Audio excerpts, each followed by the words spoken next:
Hello, everyone, and welcome to another episode of GnWC Weekly. I'm the Duke, and I'm joined by my good buddy. I am the Lethal Weapon, Steve Blackman. Yes, he didn't forget. Oh, I mean, if you're going to get it in, that's the time to get it in. I'm treating this like it's the last season of Home Improvement, where I'm not saying more power until the end. Oh, I thought you would do the sound. Man, how was your week? Oh, man, it's been super busy. Obviously, you've had a lot going on, too, because we're recording this on Friday the 9th.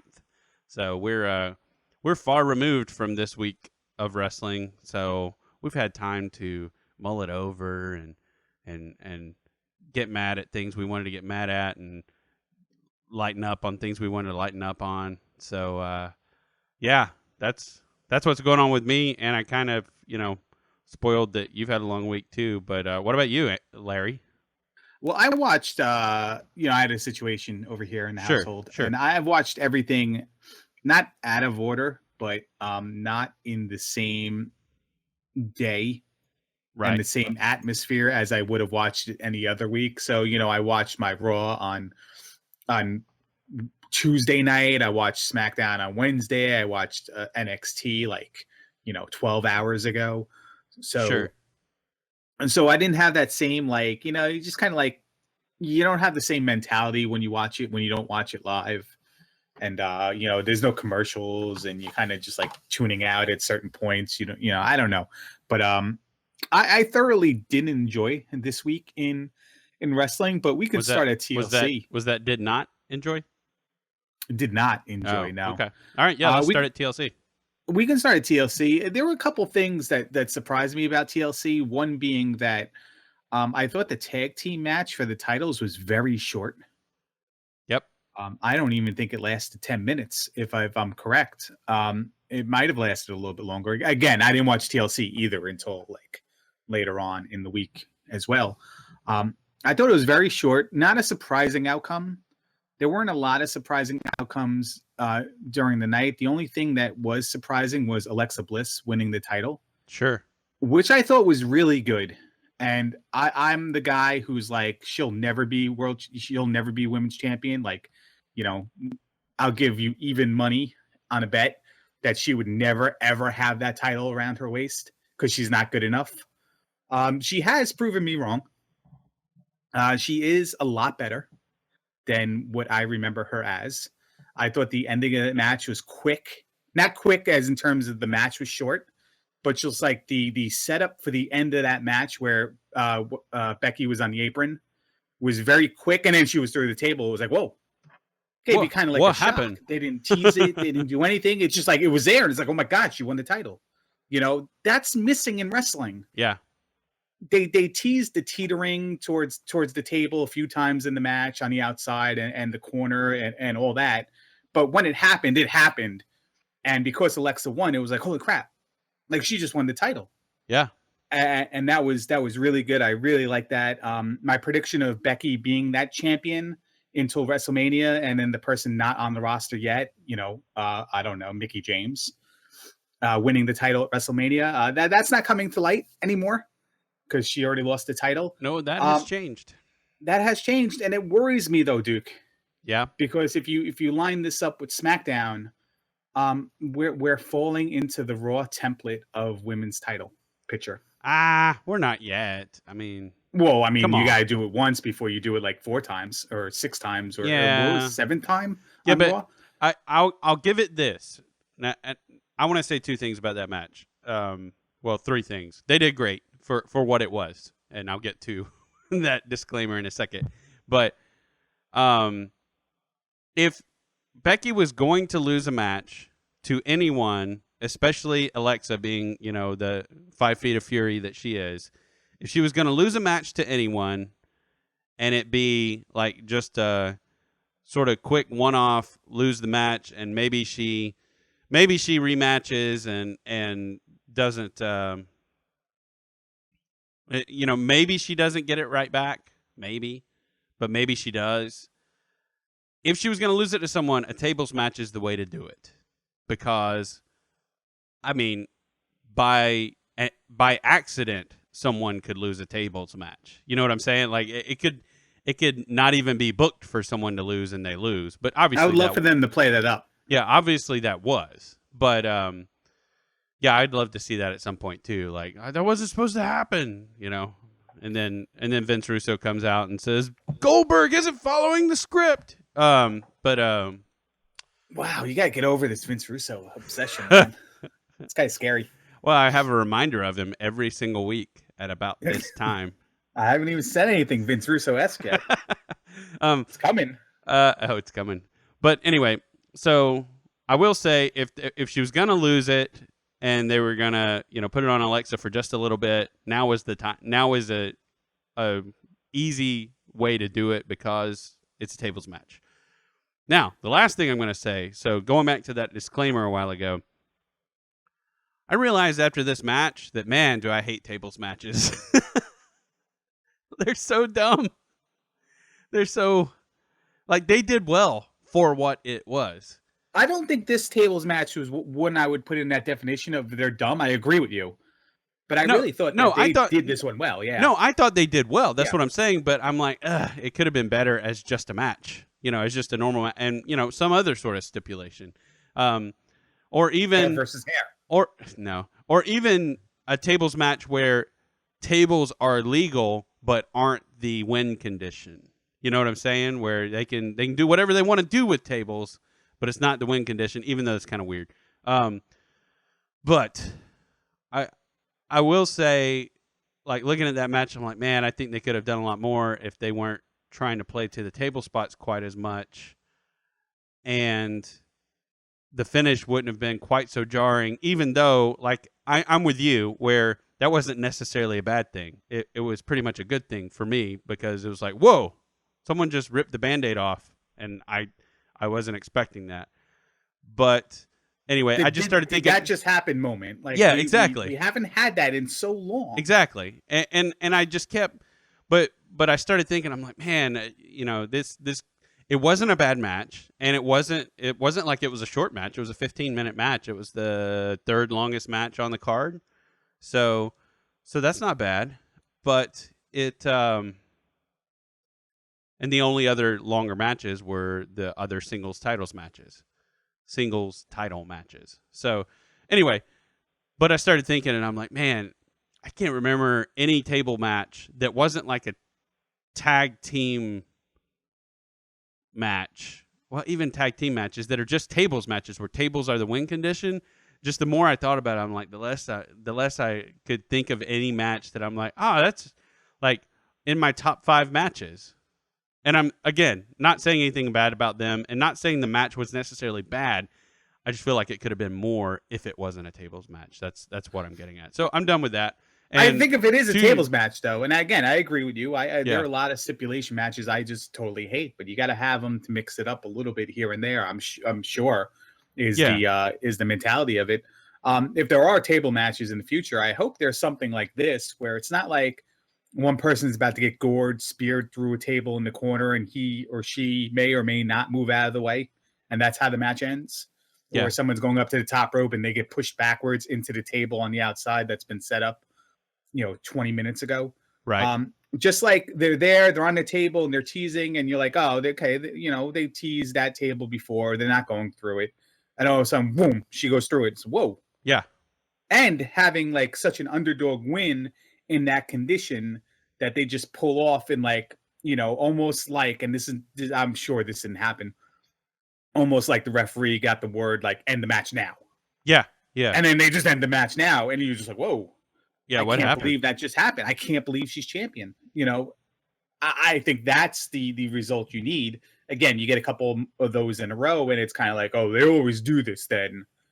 So you never really win, because when they do it too often, we'll complain that they do it too often. And when they don't do it enough, we'll complain that they don't do it enough. Yeah, that's true. Stuff like that. How do you feel? Hold up real quick. By the way, you were right about the tag match. Not only was it less than 10 minutes, it was less than 6 minutes. It was 5:55. I had it on when I was doing something. Like, I had it on the second monitor. Yeah. And I was doing something, and then it was like over. I'm like, what? And I look up. And when I say 10 minutes, I mean like the whole broadcast was only like 10 minutes old at that point. Sure, yeah, that whole segment. lead in and everything, it was probably, like you said, 6 minutes. The finish was good, but yeah, the match was really, really, really short. Anyway, sorry. So if we can combine TLC and SmackDown here for a minute, Okay. and this is where I'm getting really sour. We Oh, I know where all we're going. we no, I don't know. I don't know necessarily if you do. We Okay. all know that we want SmackDown to succeed. We want SmackDown to be better than Raw because we're wrestling fans, pure wrestling fans, and we feel like SmackDowns are indie savior type of show. It's going to have the better talent. It's going to have the better matches, and for the most part, when we did our rankings each week, it has been. But lately, more and more, I'm getting a little soured on the product because things are kind of taking the WWE Universe template. I already mentioned it with Alexa and Becky, and Alexa wins, but a foot's on the rope, and then wins the rematch, and then has the celebration on SmackDown. Becky interrupts, stuff like that. Now we're overplayed Miz and Ziggler. I don't feel like Nikki Carmella is necessarily overplayed, but it kind of is at this point in I time. mean, They've been it's doing it heading in since that direction. the brand split and all that. We have a tag team division that features a bunch of tag teams, Duke. And which of the tag teams have legitimate stories? The Ascension, who are going to rise again, and Breezango, who are the Fashion Police. And what do those two teams do week in, week out? Every other team is just a tag team. I mean, they tend to lose a lot. Those two, and every other team is just existing as a tag team in the universe that is SmackDown. Yeah. Even Orton and Bray Wyatt, because what are they? Well, they're just the Wyatt family. What are they doing? Well, they're just the Wyatt family. Bray had a thing with Orton, and as soon as those two got together, they were just a tag team. So we have a lot of tag teams that are just tag teams, except for two that get vignettes and backstage segments that do nothing but lose. So you got to wonder what the point is there. We have a women's division that is now, as WWE.com puts it, the tangled web is continuing to be weaved between Natalia, Carmella, and Nikki Bella. So what does that mean? That means Alexa Bliss is going to be doing her thing with Becky Lynch, and Naomi's going to be left out of the picture yet again. And they've already snubbed her. They gave her the Paige treatment on Total Divas, even putting in Alicia Fox's picture on advertisements when Alicia Fox isn't even on the show this season. So they're doing that crap again. Yeah, that's pretty pitiful. And not to mention the loser of the title match at TLC gets a automatic intercontinental title match on the TV show. So it's everything we hate about Raw on SmackDown now. Well, okay, I'm going to give one pass and one pass only. Everything you're right on everything. I'm going to give one pass, and that's they had to call an audible with Dean because AJ was injured. I didn't hate the match. Yeah, but I'm saying they had to call an audible because AJ was fine. legit injured. So what are you going to do? I mean, things happen and things are put there for a reason, and they do things because they have to. But yeah, no, you're right. I mean, everything we talk about week in and week out. How does Roman get it? Well, and there's other things that could have been done too. You also have Corbin and Kalisto, Duke, who always fight each other. So here's my point. Well, my point being that, and I kind of saw this coming a month ago, 3 weeks ago, 2 weeks ago. I think I've been repeating it.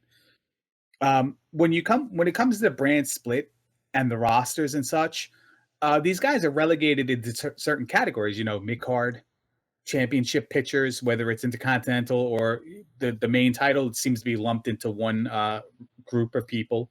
Women's title, and then you have your tag teams. There's only so many combinations you can do. Yet, you're not doing many combinations. You're just kind of overdoing the same combination. Nikki Bella, Carmella, Miz Ziggler, Corbin Kalisto, Alexa Bliss, Becky Lynch, Dean, AJ.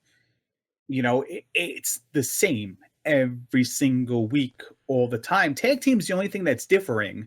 They're actually featuring like a B kind of tag team scenario. It's the Hype Brothers always beat somebody, the Hype Bros. Get it right, JBL. Always beat somebody. Jibble. So I don't know. Like I don't know where is Apollo Crews. I know he was on the pre-show. Where's Kurt Hawkins? We put vignettes up for him for 3.5 months. It seems. Yeah, he was on the Hey, pre-show remember that too, time we but traded yeah. Jack Swagger? Uh, where's Jack Swagger? Last I saw him, there was a picture of him on their overseas tour, essentially wearing adult pajamas.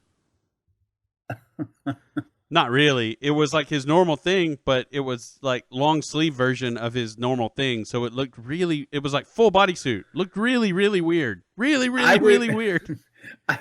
I would appreciate a gimmick where it's Kurt Hawkins and footy pajama Jack Swagger teaming up. Like I would like they would go like number 3 on the SmackDown tag team rankings if they just like appeared just like that, where like no explanation given. Kurt Hawkins has a cane, Jack Swagger has footy pajamas, and that's kind of it. That's kind of it. Like let's not talk about it. Everything's cool. Yeah, just don't even make reference to it. Just keep wrestling. Just keep wrestling. Just keep wrestling. Yeah, just keep wrestling. But yeah, I'm looking at the card from TLC, and you're right. I mean, we saw, I'd say at least 95% of the SmackDown roster. And what else are any of these people going to do? Because the brand split, it's weird because we complain about everything being the same on Raw, and you said we were going to get there on SmackDown, but it's kind of one of those things where it's like they painted themselves into that corner, because what else are they going to do with this roster unless they start doing something to shake it up, calling people up, whatever they have to, bringing people from the outside. I mean, what are they going to do? What are they going to do? The most refreshing thing, and by the way, I'm looking at SmackDown's lineup results and all that. Corbin Kalisto had a rematch. There was a tag team title rematch, and that's fine because that's really only the first time they fought each other. Now we have the second. So that's kind of cool. That's the rematch clause thing working in the right way. Becky interrupts Alexa. Then we had Hype Bros versus the Ascension, which is essentially a rematch from the pre-show. And just like everything on this roster, except for maybe Gable versus Tyler Breeze. But then again, Tyler Breeze is the one with the gimmick. Right. And the storyline, giving tickets out, which is hysterical, but then it just translates to losing in the ring.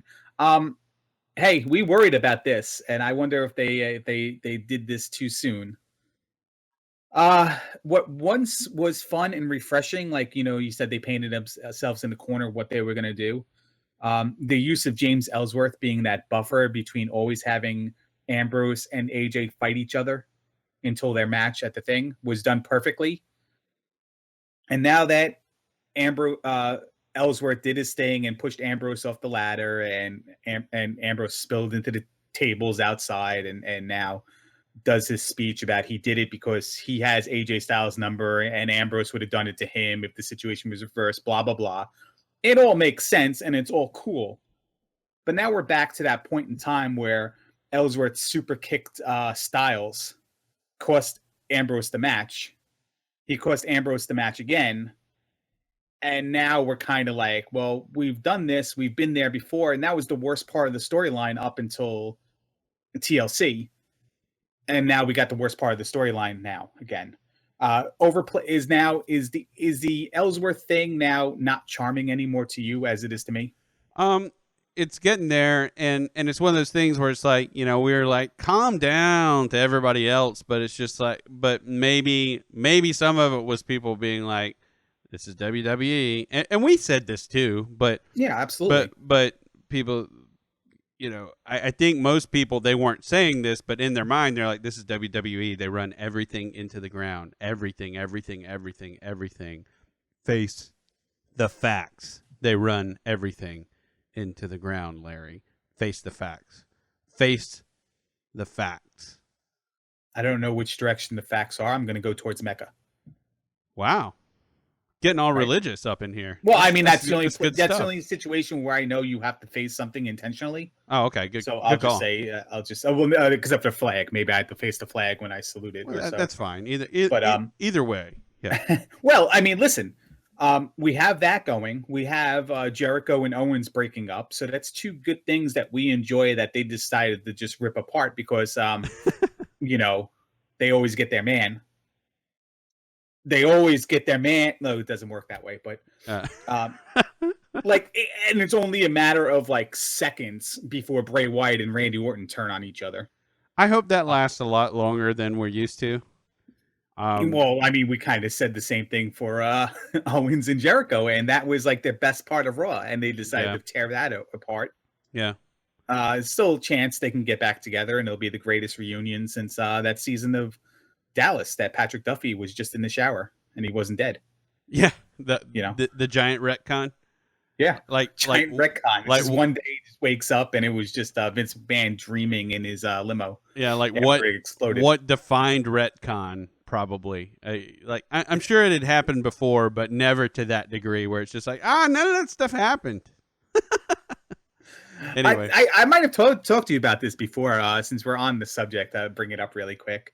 One of my favorite like finales of a TV show was the finale of Newhart, where Okay. he woke up in bed. Like the last scene was him waking up in bed, and he rolls over, and his wife from the Bob Newhart show was in bed. So it kind of poked fun at like Newhart, the whole like series of Newhart, right. being a dream from him's character in the Bob Newhart show. It was just it was just clever and funny. Like people didn't get pissed, but it was just like, it's like one of the top 10, I guess, series finales of all time. Yeah. Gotta be. Yeah, so we'll just have Vince McMahon waking up from when his limo exploded.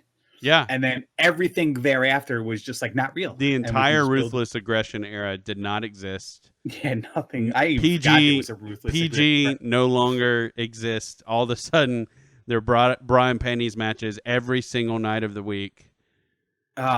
I don't. I'm just kidding. Necessarily that was a joke. Want that, but there are some weeks I'm just like, you know what, that might get more people back into wrestling. So don't worry, Emelina's coming next week. Emelina's coming next week. Well, speaking of, yeah, Emelina's coming next week, and Lana's back in the ring, doing sexy breakdancing in NXT house shows. So, and we just hired another fitness model as well. Yep. To a contract. So things are happening. Things are happening. The wheels are in motion. Yeah. So that's TLC and SmackDown pretty much in a nutshell. I love The Miz. What? I really do. I'm sorry? What? I love when he's just like, what? No, you don't. You deserve it. And then he gives the participation award to Dean Ambrose, and the crowd just goes, you deserve it. Yeah, the participation award was fantastic. That was, oh my God, that was so good. But what's funny is like Miz has always been that guy who he's not the cool heel. He's not the guy who does something that gets over with the crowd, but that's freaking hilarious.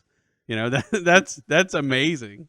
So he's got to be careful if he doesn't want to be the cool heel, because he's never really wanted to be. So he's the Miz. People will always hate him, I think, for being just the Miz. No matter how much better he's gotten and good he is in his role. And by the way, he took some serious spots. Or like I was surprised at some of the bumps he took with all the junk people give him, even to this day, of being overly safe or whatever.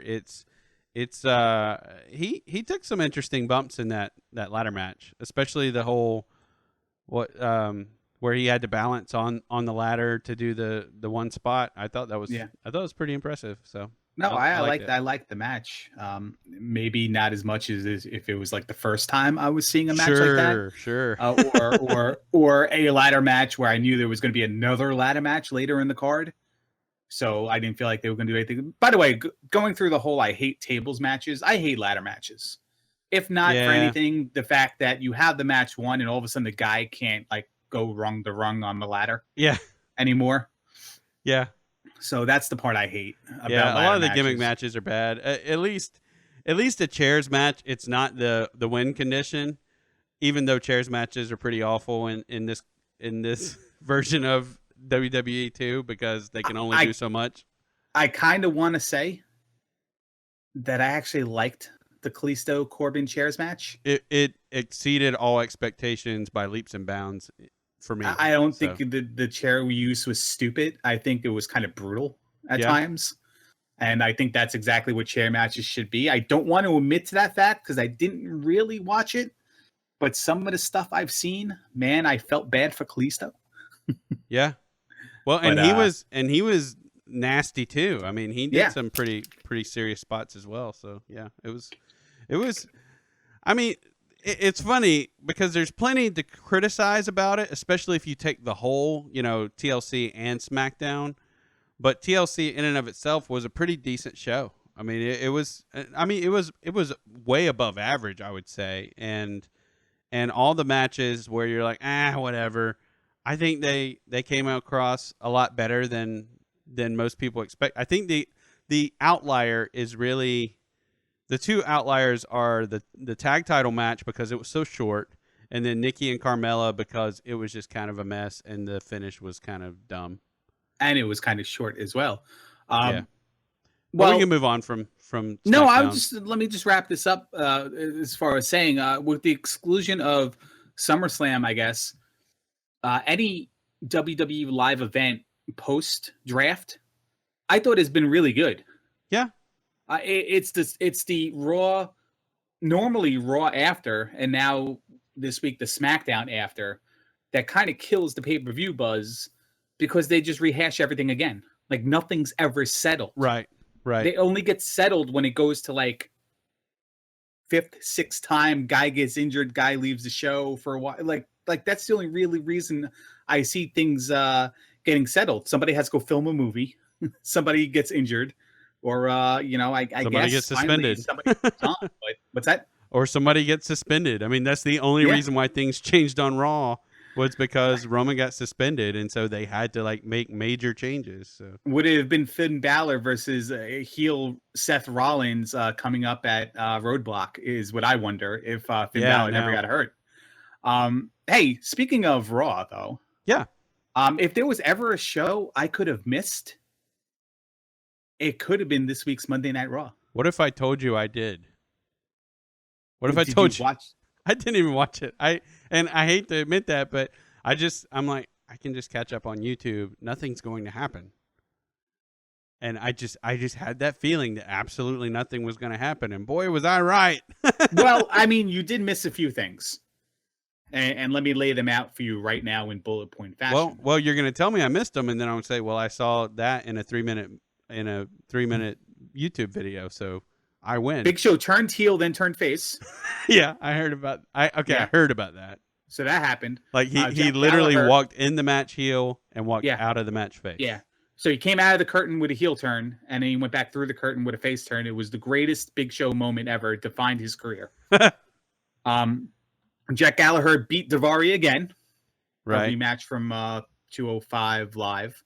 And then we got another rematch on 205 Live again this week. Kevin Owens fought Sami Zayn. Speak of the devil, we just talked about this last week of it never happening ever again, except for that one time it happened. Ever. It's like people listen to our show. Rich Swann and TJ Perkins. Okay, that's an original match. That's face. That was actually quite good.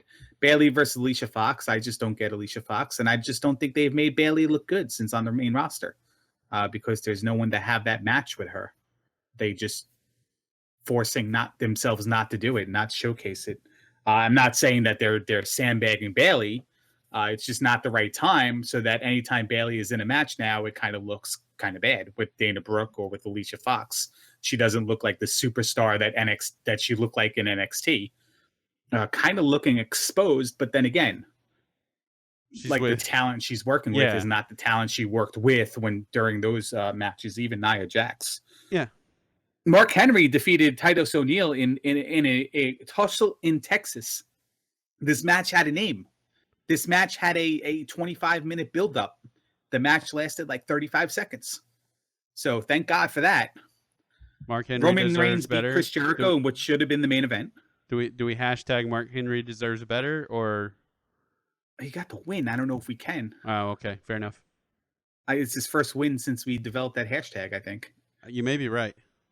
Roman Reigns defeated Chris Jericho in what should have been the main event, and I had nothing to say bad about that match. Yeah, I saw it, and I like I said, I watched a lot of it after the fact, but I didn't watch the whole show. And Except that the fact that Jericho and Owens are Ellsworth and Ambrose. yeah, And it's the same storyline, except one has the title, the other one was trying to get the title. I'm gonna once you finish the breakdown, I want to Mhm. touch on writing in wrestling Okay. and how it's not okay. I that's writing in wrestling. That's what I'm coming back to. Go. We had to do more Enzo Amore sex stuff with Lana, even Sure. so far as going to the hotel and stripping naked and all that kind of stuff, because that's PG But then and he we got care beat about down. stuff like that. Yeah, he got beat down. It was a setup and it was pretty cool. I like how the fact that Rusev doesn't come out of the curtain for like 2 seconds, and Cass is running to grab a cell phone to call Enzo.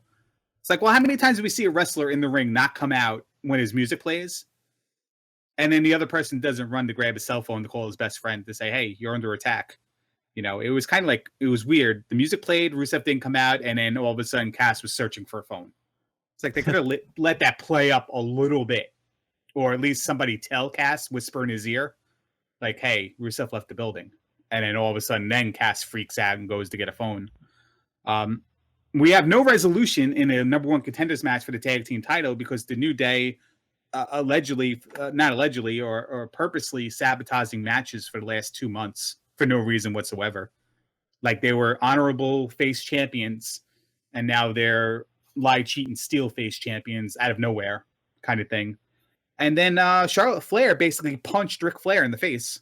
It was technically a slap, but that wasn't a slap. That was like a full-on right open-handed punch. And I felt bad for Ric Flair, and I don't know what the need. Rick said, "Slap the crap out of me." Well, yeah, I'm if my listening. teeth don't fall on the ground, then you're not my daughter anymore. I can't speak for him, but like there is like, okay, slap me, and then there's like, okay, well, I'm just gonna punch you in the face. Like I mean to slap you, but it's like I accidentally just like right hook you. Like that was brutal to watch. And again, I don't understand the placement of this or the need for this, or because again, it's a situation where Charlotte's in the ring, Sasha comes down again. That's new.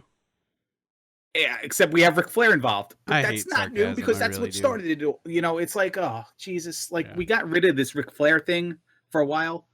And it was cool that he gave his blessing to Sasha after the match, after she dedicated it to him from out of nowhere.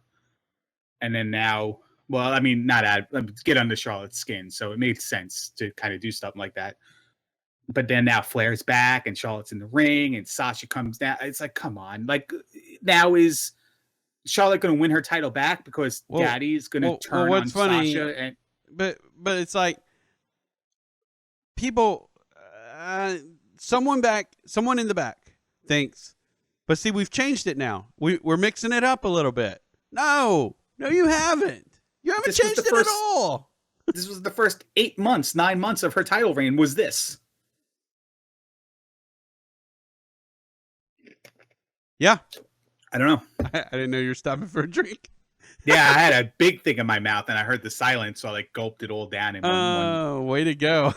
It was pretty good. I'm surprised I didn't choke. It's all over my beard too. Fantastic. So I'm gonna wipe that off now as we talk. But yeah, I mean, listen, you want to talk about writing? Go ahead. Yeah, okay. So writing and wrestling. This isn't just a problem in wrestling. So I've been catching up on a lot of the like superhero shows, and I'm not going to run them down or get super negative with them or anything like that. But man, this is not, something has changed about the entertainment industry to a point, and I don't think it's just that we've gotten older. I really think it's that, how do I not sound like we've just gotten older and we're just crotchety about everything? Just don't use the term "get off my lawn." Everything has gotten dumber. Like, just ADD generation. Everything has gotten so much dumber. And look at video games. Yeah, they got to physically tell you where to go to get a quest and where to go to turn in the quest.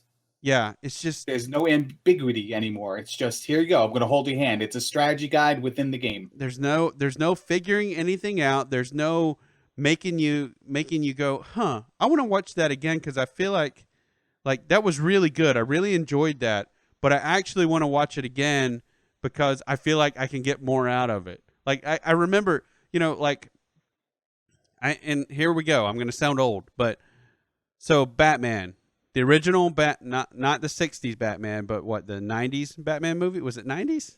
Michael Larry? Keaton. Yeah, Michael Keaton. Was it Yeah. '90s or was it '89? I I forget. think it was But nine. Maybe it was like here, you 89, look it up while 88. I talk, and then you Oh, can I got to correct move me. then. Okay, I got it. Oh no, no, don't worry I'm on about it. it. I'm on it.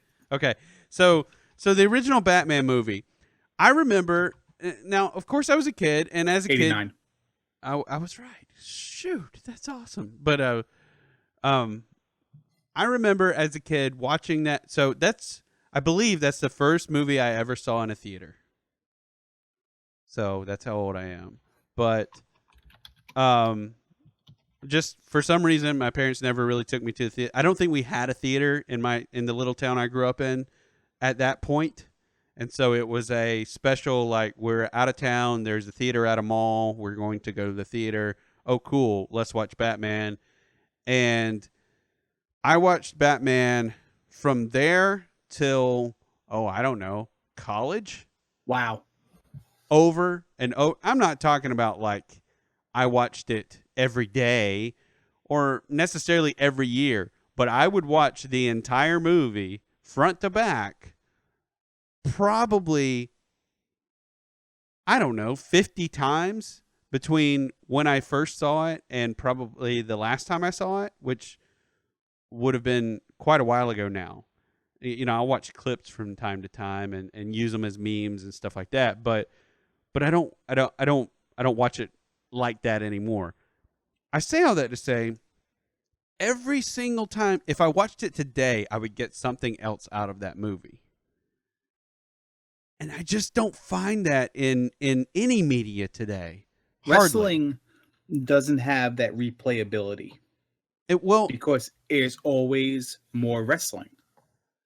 Yeah, but see, it did, and a lot of media did. I mean, you can still watch Steamboat and Savage and get a lot out of it. You can still watch a lot of these classic matches that people will talk about being, why they became a wrestler or why they started watching wrestling on the regular or whatever. There's all these matches, and don't get me wrong, we've had these 4 to 5 star I mean, 2016 has been an amazing year for wrestling as far And as 15 was pretty good as well. and 15 was great too. Yeah. You want the ultimate answer to why?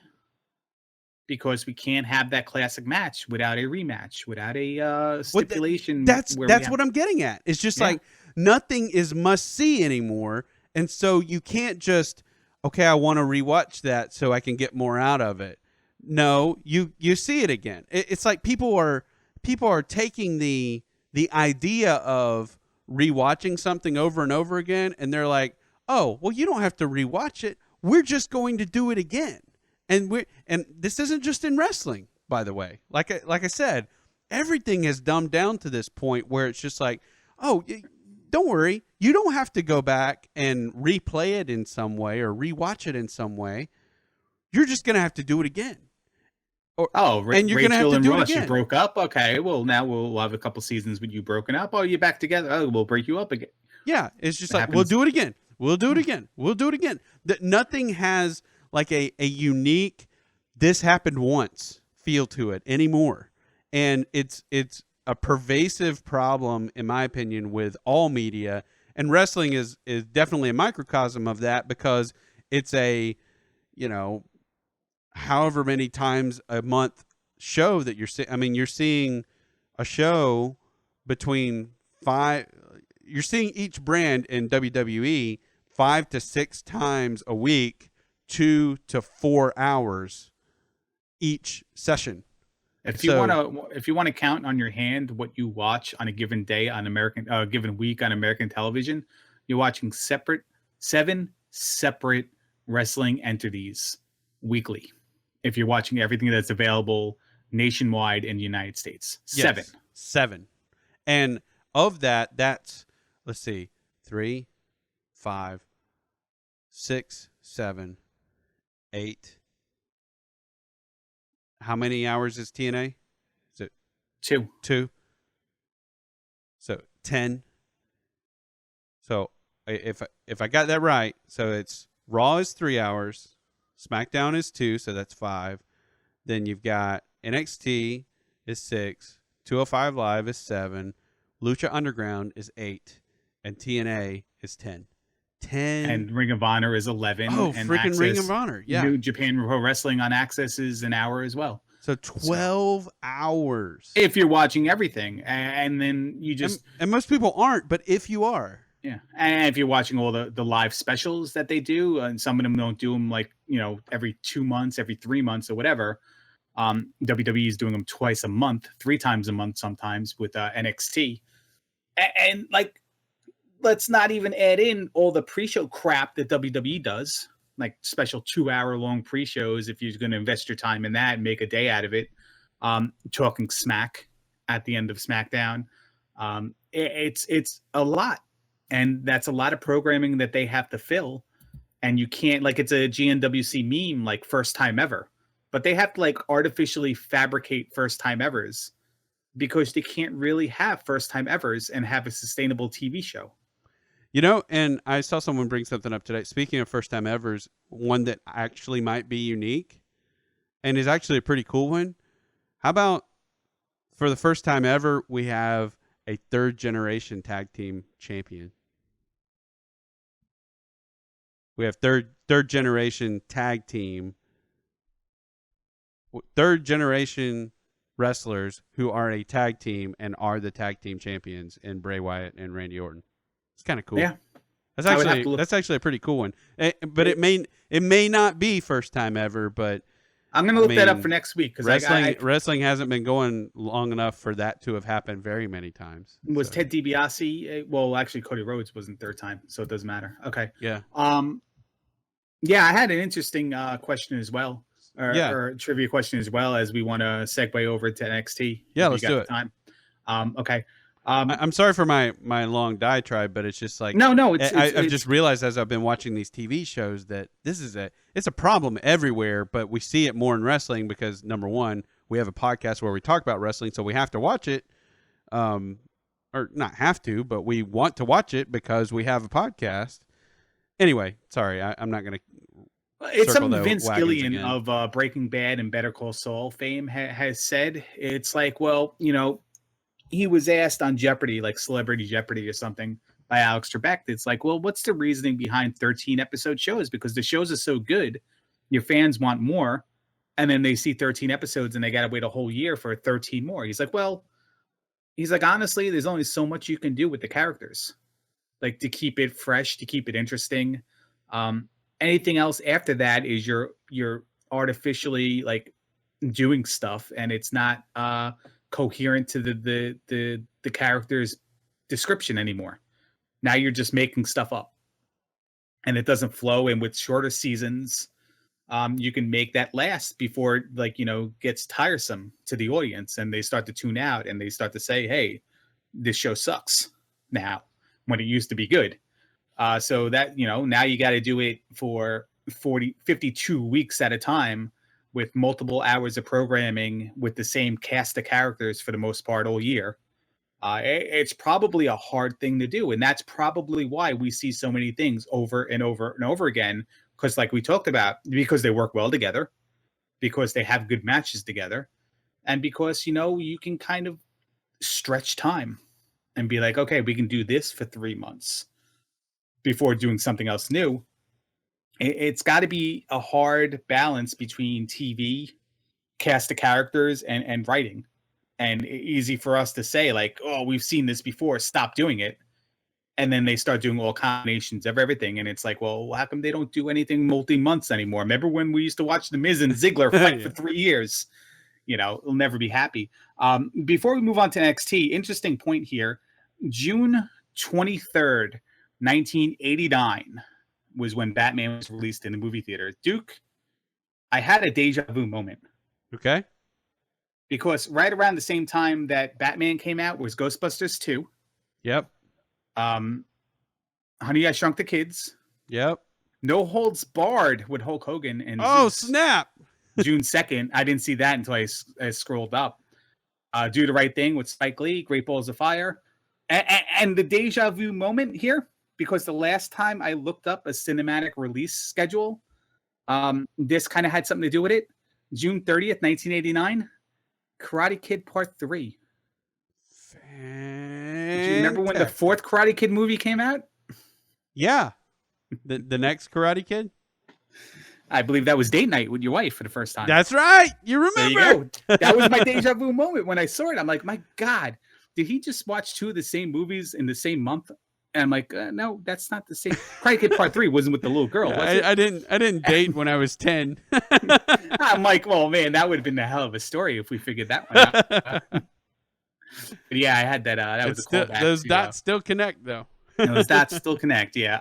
Hey, listen, I know you didn't want to watch NXT, and I feel bad. I spoiled a little something for you. Nah, I just spoil it all. I'm gonna watch it anyway. It's not that I don't enjoy NXT. So here's something interesting about NXT that I was going to put in form of a trivia question, but I never got the time to look it up. Okay. Do you know what was unique about Ciampa and Gargano winning the tag team titles from the Revival?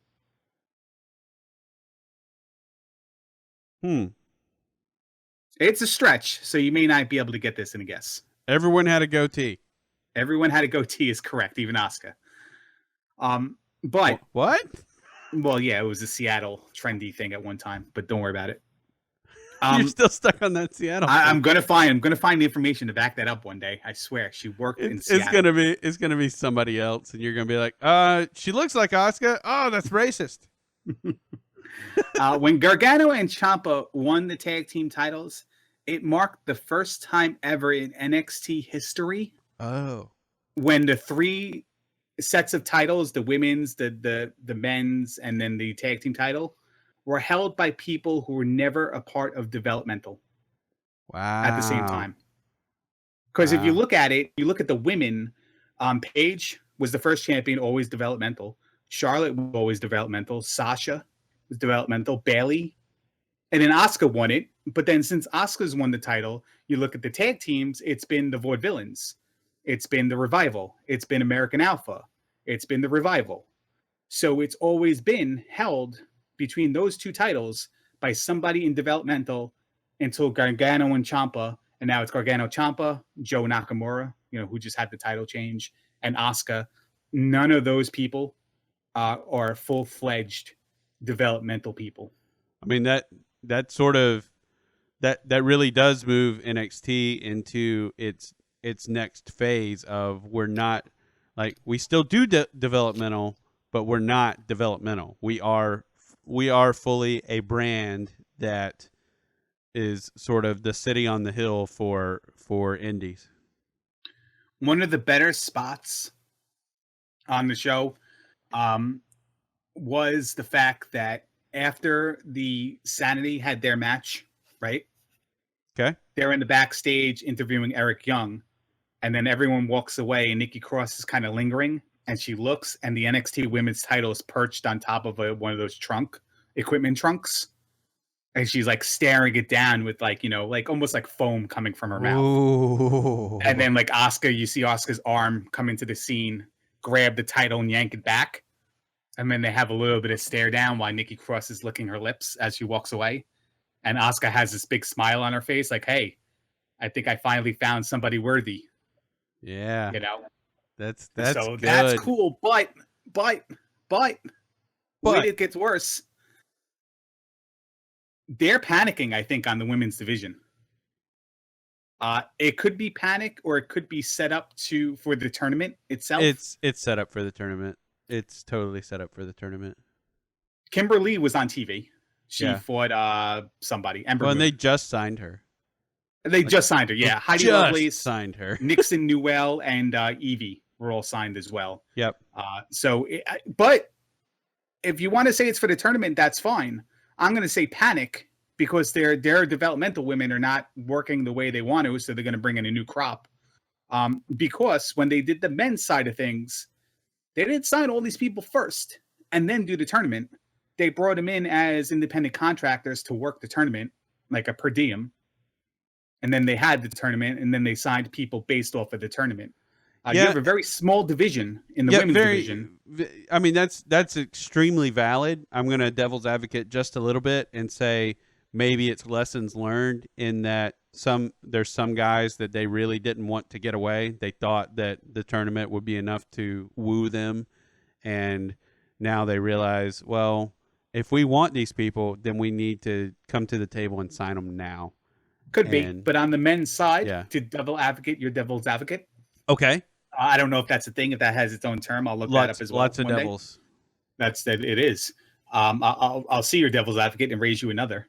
Um, on the men's side of the thing, there's more roster spots and there's more TV time, and it's across multiple programming as well.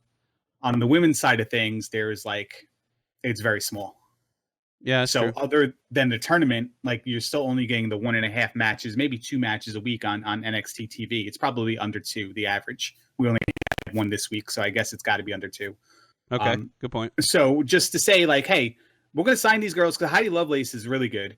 Kimberly has been good. I wasn't impressed with her on TV, and I haven't been impressed with her in 2016, actually, from what I watched. Nixon Newell is kind of an up and comer in Shimmer, and Evie's from New Zealand, and she's pretty good as well.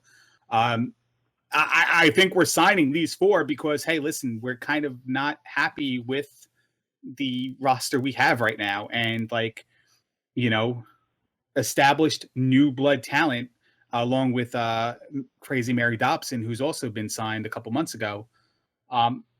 We just got to Nikki Cross. We just got to groom them to get onto TV quickly to adapt to the WWE quote unquote style, and maybe we can start phasing out Aaliyah, start phasing out Liv Morgan, because now there's just too many women for television, as opposed to not enough to kind of like put legitimacy in the division. Because after everybody left, it was Asuka and like maybe Peyton Royce and Billie Kay, but even they didn't get that much TV time up until that point. Now it's like all these people in the mix with Ember Moon. I think we can create a division with each other because these girls wrestle each other almost on every show, or they're in the same locker room on almost every show they do in the United States, Shimmer or Shine or WSU or wherever it may be. So they're familiar with each other. And they've probably wrestled each other too. Kimberly's probably wrestled everybody because as being a part of a tag team and the singles wrestler in her career. She's probably I know her and Heidi Lovelace have wrestled a bunch of times.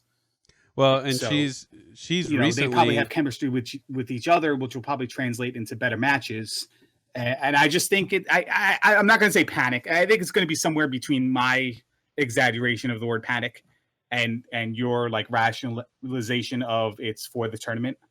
Yeah, But I'm sure it's somewhere in between. And it's worth noting that Kimberly and Nixon Newell have been they've fought several times in WCPW, the What Culture wrestling okay. dealio, and that's been like in the past month they've been together. So I would suspect that could be something they could build to very quickly in NXT if they wanted to. And that may have even been something where they're like, okay, we better sign them now. Do you want to hear the most chauvinistic thing I've ever said as a supporter of women's wrestling? Go ahead. I watched Kimberly versus Ember Moon, and all I can think about is, man, does Kimberly look out of shape? Oh yeah, Like she gained weight, and it's like noticeable. yeah. Like, and I'm just like, wow. And like, I'm just watching this as a fan of women's wrestling, who would always like scoff at the person next to me, be like, she's hot, she should do Playboy, whatever, like those kind of things. And I'm watching her, I'm like, man, she shouldn't be wearing those clothes. Man, she got so out of shape, and I'm just like, what's wrong with me? Like, why am I even saying that? Like going back to your like bra and panties comment from Yeah. before, it's like, yeah, they shouldn't do that. And I'm just like, well, she doesn't look good. Well, that's Huh? not really the point, but yeah, but she was a little bit out of shape, and I didn't like her match at all. So it's kind of sad. I hope one doesn't have to do with the other, and it more has to do with like she was in there to fulfill a role, so she couldn't do her spots, call her spots. She got some spots, but maybe it was just not a type of match that worked well for her. But she wasn't as bad as, I don't know, other people have been on TV. So there's that. But People yeah, can I would have people like. people I'm can sorry. always no, it's okay. People can always fall back on the fact that they'll never be as bad as Eva Marie. I wouldn't necessarily. You're not gonna put her at the bottom.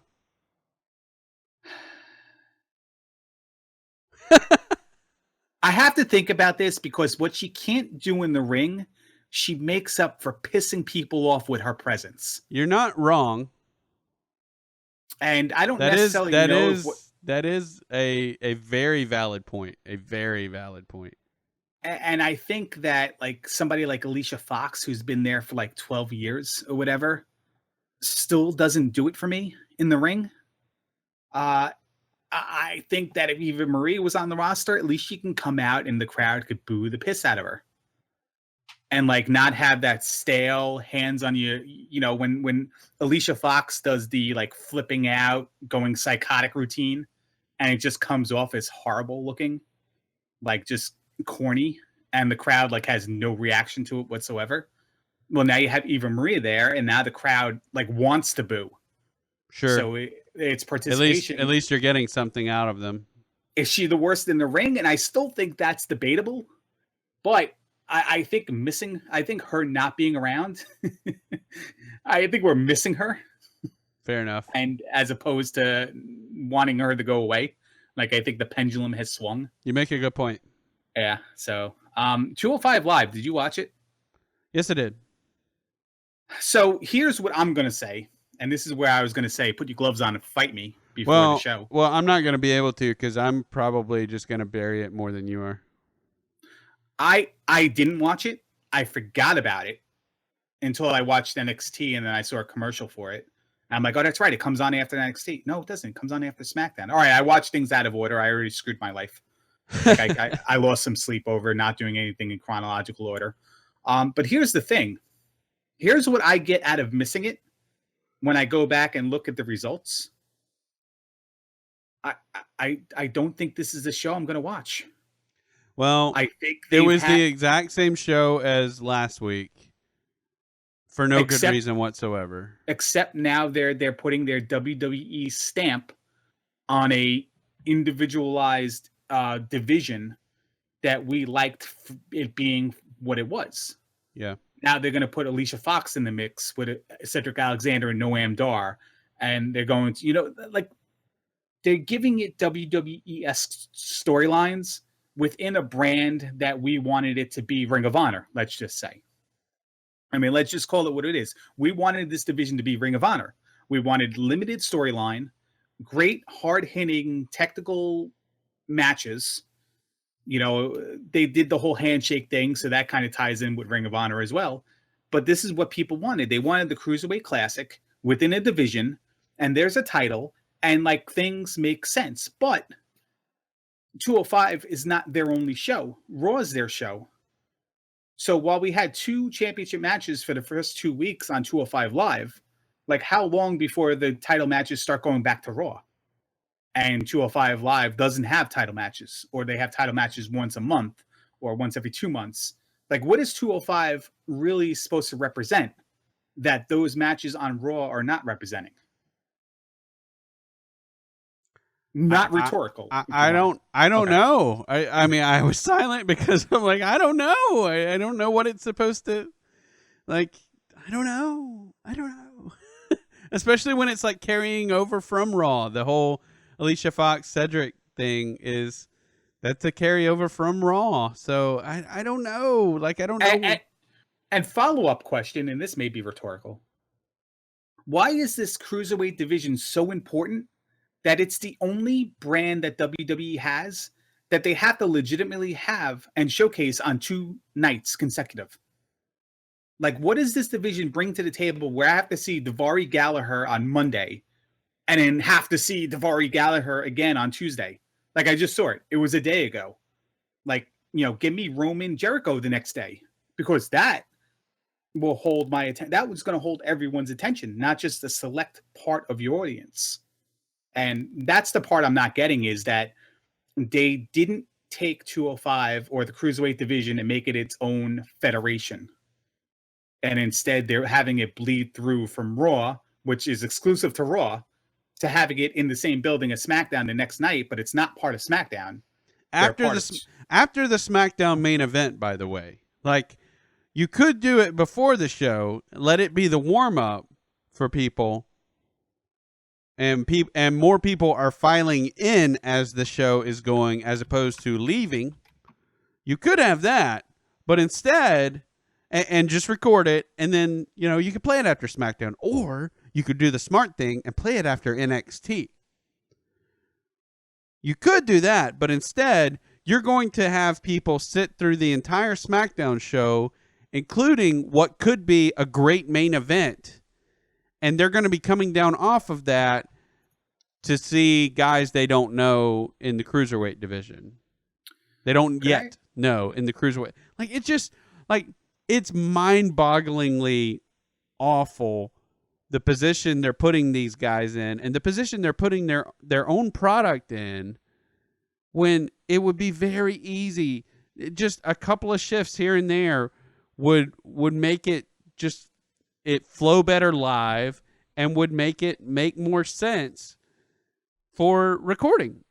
Why did it have to be live, and why are you having the Raw exclusive cruiserweight division touring with SmackDown? I don't get it. Or have some of those guys. Like, what makes these guys so important? And this is not a knock on the guys. I get what you're saying. Fan perspective. What makes these guys so important that they have to be on part of my TV on Monday night live, and then I got to watch them again on Tuesday night live, and they've got to be double booked each week when I can't watch the guys that I legitimately want to watch, the guy that I pay money to see, that put asses in seats, like Roman Reigns, like Owens, like AJ Styles. Why can't I see them on 2 different days? Like, why does it have to be Rich Swann, who I see on 3 different days? Yes. Why are they in NXT too at tapings, by the way? Like, why do I have to see these same guys Monday and Tuesday and Wednesday, and like they have their own isolated division, but it bleeds over through 3 shows? That's the part I don't get about 205. And here's the question, the ultimate question, and the great way to sum this up. You have tickets to see the Atlanta Braves, let's say, play the New York Mets. After the match, after that game, the Durham Bulls are in town to play the Gwinnett Braves in the same stadium. Are you staying to watch that? No. Okay, well, I mean, like, it's a little bit harsher, major league to minor league, and these guys are all technically major leaguers that we're talking about. But the way they're treating them, they're not giving you the time to adapt to them as major leaguers. They're just saying, here's our cruiserweight division. It's hot. And we're just going to, like, okay, you hate this term, but we're going to shove it down your throat on Monday and on Tuesday. And then some of our guys are going to be on programming on Wednesday. And then we'll have exclusive matches on Sunday in the pre-show and on the show. It's like, well, yeah, it's just why you have a show on Tuesday night. You have a small division. This is what we're talking about on SmackDown. You have a small division, 12 people, 14 people, maybe. Why can't it just be exclusive to Tuesday nights live? And then, because they don't have their own pay-per-views, they could be defended on the Raw pay-per-view. Yeah, I don't know. It's just I've seen people set something up that just seems very obviously set up to fail, but this is just so, like, again, it's just mind-boggling because there's so much money they have to put into it. I mean, just in salaries to pay the guys, and they had to hire 14 new people. Yeah, well, and then they also had to hire a new guy for the ring to wrap the entire ring in purple tape. The entire ring is taped with purple. In case you guys didn't know, the whole thing, and then the next segment it will be out of purple. Yeah, so it's just. I mean, the guys are talented and they put on good matches, but man, I just, and I'm not trying to whinge and moan about it, because they're getting paid and they're at the big show. Well, sale. No, I'm sorry. You But said last week you weren't going to do that anymore, I did. and you lied to me. Okay. Well, you said you were going to do the Steve Blackman thing every week, and we I know how opened up that with went. Steve Black. I just did it. I opened up with You it. did it, but I did. I mean, did do it. someone's been covering for you. All right. So here's the thing. Here's the bottom line thing when it comes to the cruiserweights and stuff like that. If we're going to have their own show, if we're going to add production costs by doing it live, let's say it costs more to do live than it costs to tape superstars, right? Because also you are employing 14 more people on top of that as well. Is that cost effective for the WWE Network to say, hey, we're going to make this show, we're going to make it exclusive to WWE Network, but most of the major matches are probably going to happen on Raw or the Raw pay-per-views anyway.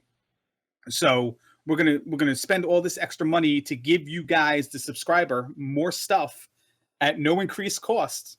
Or should they have just taken that money and packaged it into other things like more Edge and Christian like TV shows, or I don't know, like they're talking about, and it doesn't look like it's on the table anymore, syndicating quality independent wrestling promotions on your network. I mean, like where, and we'd probably have to see like physical numbers to see what we can do. Cost of 205 Live and the salaries involved versus cost of airing other people's television and acquiring tape libraries or whatever, lawyer fees for the negotiations and stuff like that. But where does the bottom line come in and say like, hey, having 205 Live is better for our WWE audience, and that's why we do it? Or, another season of Culture Shock with Corey Graves would have been better, and we would have saved money, and we would have been able to do other things at the same time. I don't know where that is. Or having Unfiltered more than once every 3 weeks. And more than 11 minutes or whatever it is. Yeah. I think it's longer this year, right? Hey, well, I guess bottom line question it's a segment show, so there's the interview, but it's not just the interview. So, bottom line question for you is this: 205 Live gets canceled in January. Are you upset? As it exists right now, no. All things considered, as though, as long as the guys don't get fired, I'm not upset. Okay. With the cancellation, I'm going to say that they're going to still do their things on Raw, and possibly okay Superstars or whatever show would replace 205 Live on a taped basis. Because if they have their own show, I don't want to see them on NXT. I don't want to see them on Raw. Pay-per-views I can deal with because they don't have any other way to showcase those matches. Well, especially since they have a live show, so people are seeing them everywhere. You know what I'm saying? It's not like they're just showing up on the network. People are seeing them live. It's not like NXT where it's sort of this underground movement because for the most part, people only see it on the network. It's not like that. It's a touring brand already. It's a touring brand in major arenas. So maybe not technically classified as major arenas, but your hockey and your basketball arenas, yeah, sure. Yeah, but yeah, it's a show that's happening in those locations. So in my opinion, it's a step above. Like from an exposure standpoint, it's a step above NXT. Well, I mean, even right now it is because of the size, like you said, the size of the arenas. So more people can see it than NXT. Right, and they have a tie-in with a main roster show, right, that constantly promotes it. I still think it should be before the show, and whether that means it's live or not, I don't care. Like I mean, honestly, tape it before the show, air it after the show. Yeah, well, you could even air it before the show. Like, you could air it at 7 o'clock, and people will be like, "Oh, it's too early for a wrestling show." But not. I mean, for me, I would love for a wrestling show to start at 7 and end at 8. Well, here's the thing with that. Yes, you could air it live beforehand as well. And that's watch what I mean. it afterwards. It makes no difference to you. It's instantly on demand. Yeah, So that's the exactly, because right. you can watch it whenever, but if you aired it earlier, if you had it go on earlier, as people once again are filing into the building and not filing out of the building, if you had that going on and there's sort of the warm up for the crowd, eventually the crowd starts getting there a little early because they're like, especially if they once you start having Lindsay and Grand Metalik put on their craziness. I'm just stringing words together very poorly right now. But once they start doing some matches and doing all their crazy spots, I think people are going to start paying attention to the. That's another problem with the cruiserweight division, which we can talk about at another time. But anyway, Well, yeah. here's the bottom line. But Let bottom me sum line, this all if up. as it stands right now, if it were canceled, as long as no one gets fired, I'm fine with it. Two technical problems with it being before. One, West Coast shows, where if it's an hour before and schedules start at 7, well, that's 4:00 p.m. for California. Oh, you mean like the Empty arenas. actual venue? Yeah. Yeah, venues not being filled for the taping, so you don't want your TV production looking like it's in an empty arena. At least if it starts with a full crowd and then you see some seats thereafter, you may not notice. But if it starts empty, you notice instantly. Like with hockey True. games and football games and stuff like that. That's one. And well, I mean, that really is it. But number two, it would be time, and then it'd be people like to your point last week. Hey, listen, we're gonna leave early because I got a kid. Well, hey, listen, we're not gonna go early because it's 2:05 live. And I'd rather have I have a kid with me, I'd rather have him sitting in the seat for 3 hours of good TV. And not saying it's bad, but just like mentality of No, I the get you. entitled. I understand. Then have him sit in the hour in the thing for 4.5 hours, and then have to worry about taking him to the bathroom, getting them food. There are people like that. WWE canceled the pre-shows. Well, not canceled, but they drastically downsized the pre-shows of Raw and SmackDown. Lita is gone. Yeah. Lawler is being reassigned to something else, probably because he's under Legends contract. They got to do something with him. Stanford, I think, is even gone. They're going to do like a 10-minute thing with Charlie Caruso and Booker T or something like that before each of the shows. I'm not entirely sure I like that, but it still opens up a lot of stuff they can do with that hour lead in to Raw and SmackDown if they wanted to. Well, it's also YouTube only, by the way. Oh, is it YouTube only as well? It's not even on the network because this week so I'm like, dumb. what is going on? Where is the pre-show? And someone's like, it doesn't start until 10 till. I'm like, what? And then I start seeing people talk about it, and I'm like, what's going on? Where is it? And they're like, it's on YouTube. I'm like, what? I tell you, I never missed the pre-show after a pay-per-view. Like I always found like those were the better of the pre-shows after the pay-per-view, where they had to compare and contrast. Oh, they had what just happened to what's yeah. happening tonight with the scheduled matches. Sure. But yeah, I mean, I was kind of sad to see that. I'm a Scott Stanford guy. I like Scott. I like Scott a lot. I like his stuff on the Zack Ryder Z True Hollywood Story stuff. Yeah. I like his stuff. I like everything he does. I like his corny like news anchor approach to everything. Yeah. And he's local in New York as well, doing the sports. So I've seen him around before WWE. And yeah, it's kind of upset about that, but hey, nevertheless, that's less cost that they have to endure, even though they're still kind of doing it on the YouTube only. So yeah, I don't know, but yeah. So that's my take on it. I don't want NXT doing the model that they built for 205 Live, which I've been scared about for a couple weeks. I've told you. And then I kind of don't like the model that 205 is doing for 205 at the same time. So yeah. I don't know. I may not be watching 205 any of the weeks upcoming unless something's spoiled for me and I have to watch it. So now you need spoilers to watch something as opposed to avoiding. Well, spoilers? I'll probably look at results for 205 Live, knowing I'm not going to watch it, and be like, "Hey, those two guys wrestled. Let me check out that match." It's going to be situational now instead of must-see TV. I got to cut out some wrestling in my life. Sure. It's too much. But got life to do. So, and by the way, weekend in Bernie's, July 5th, Lethal Weapon 2, July 7th. The Peter Pan re-release, July 14th. Hey, speaking of July 7th, which is my birthday, Spider-Man Homecoming coming out. What do you think about that? I don't know. Yeah, What is it? A movie? it's the Marvel Studios Oh, Spider-Man it's the movie. first Marvel Studios Spider-Man. Yeah, Oh, yeah. hopefully they It looks reboot it pretty again good. for the 5th time. It And doesn't I look fully rebooted, hopefully.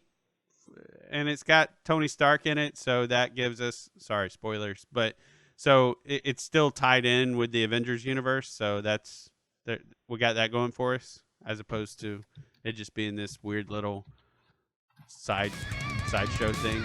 But anyway, you'll have to check out the trailer. Tell me what you think. With that, yeah, absolutely. I think we're done. Are we I'm done? done. Yeah, I'm Okay. done. Good morning, good afternoon, good evening, whatever it is for you. I'm the Duke. He's the Larry, and you wanna hit us with some more Steve Blackman?